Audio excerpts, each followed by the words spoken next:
자, 그러면 우리 이제 콜레라부터 보실 차례죠. 그래서 204페이지 콜레라 보시면, 그럼 콜레라 같은 경우 앞에서 원인균 볼 때 이거 비브리오 붙었던 거죠. 그래서 비브리오 콜레라가 원인입니다.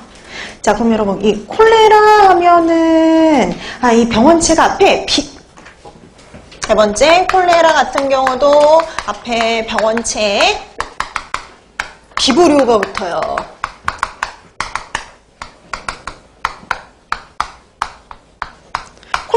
비브리오가 붙기 때문에 우리 앞에서 했던 장염 비브리오의 특징하고 되게 비슷한 것들이 많습니다. 그래서 얘도 그람 음성에, 그 다음에 그람 음성이니까 포자 안 만들죠. 포자 안 만드니까 열에 약하고요. 그래서 60도로만 가열해도 충분히 예방하기 가능한데, 근데 생긴 모습이 좀 특이해요. 바나나 내지는 콤마형입니다. 바나나 내지는 콤마형으로 생겼고요. 얘도 단모성 편모가 있었죠. 편모가 있어서 운동성은 있어요. 근데 현막은 없고요. 근데 여러분 이 비브리오 콜레라의 원인균을 보니까 이 콜레라의 원인균은요. 콜레라 독소를 생성하는 균들이 원인이에요. 그래서 대표적인 게 O1입니다. O1. O항원 중에 첫 번째 O1인과 O139인데요. 주로 집단 발병이 되는 거 O1이라고 보시면 돼요.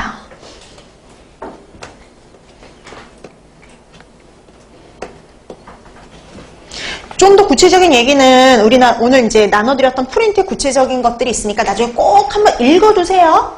그 내용을 줄이면 그래요. 비브리오 콜레라의 콜레라균도 되게 많아요. 근데 그 중에 집단 발병을 주로 일으키는 건 O1이고요. 그 외에도 O139가 있다라고 보시면 됩니다. 자, 그 다음에 우리 보면 이제 그 병원체의 특징은 되게 장염 비브리오하고 비슷하지만 바나나 또는 콤마형으로 생긴 모습이 좀 다르죠. 그 다음에 얘 같은 경우에는 반드시 염이 있어야지만 잘 자라는 균은 아닙니다. 염이 있어도 크게 문제가 안 되지만 염이 없어도 크게 문제가 되지 않는 거예요. 그래서 강에서도 문제가 되고 얘는 바다에서도 문제가 다 됐었죠. 강, 바다 다요. 우리가 왜 장염 비브리오는 어때요? 바다에서만 문제가 됐잖아요. 근데 얘는 강, 바다 모두에서 문제가 다 됩니다. 그래서 특히 인도의 겐지스강 유역에서 올해 발원한 거잖아요. 콜레라가 강 유역에서. 근데 우리나라에서 보면 또 바다에서 발생을 하거든요.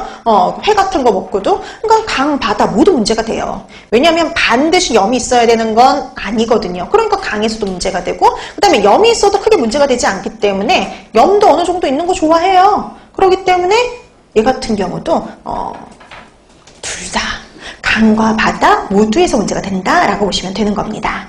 자, 그 다음에 감염 경로를 보면 환자, 보균주에 분변하고 있는 구토물을 통해서 콜레라균이 나와요. 콜레라균이 나오고요. 이거에 오염된 물과 음식물을 통해서 전파되기 쉽죠. 그래서 특히 동남아시아나 이쪽에 갔을 때 물 같은 거 되게 주의할 필요가 있고요. 그 다음에 또 하나 음식물이요. 특히 그 음식물 중에 뭘까요? 어패류가 문제가 있습니다. 어류, 생선 종류들. 이런 애들을 회로 먹었을 때 특히 주의할 필요가 있죠. 자, 그 다음에 잠복기를 보시면 수시간에서 5일 정도, 평균 한 24시간, 보통은 24시간 이내에 발병하는 경우가 많아요. 얘는 몇 시간 만에 또 발생하죠. 잠복기가 어때요? 짧아요. 잠복기가 짧은 게 특징입니다. 자, 그 다음에 증상을 보시면은요, 심한 설사, 쌀뜨물 같은 설사를 하는 게 특징이에요. 쌀뜨물 같은 수양성 설사를 되게 심하게 해요. 하루에 수십 차례. 거기에다가 구토도 해요. 수분 손실이 되게 많지 않을까요? 그럼 뭐예요? 탈수요. 예전 탈수로 인해서 사망하는 확률이 되게 높았어요. 치사율이 높았어요. 근데 요즘엔 우리나라에서는 콜레라에 의해서 거의 사망하는 일이 없죠. 수액제를 다 투여하면요, 사망률이, 치사율이 뚝 떨어집니다. 근데 아직도 아프리카나 이런 쪽에서는요, 콜레라에 의한 치사율이 상당히 높은 편이에요. 그러니까 제대로 치료를 못하면 위험할 수도 있죠. 자,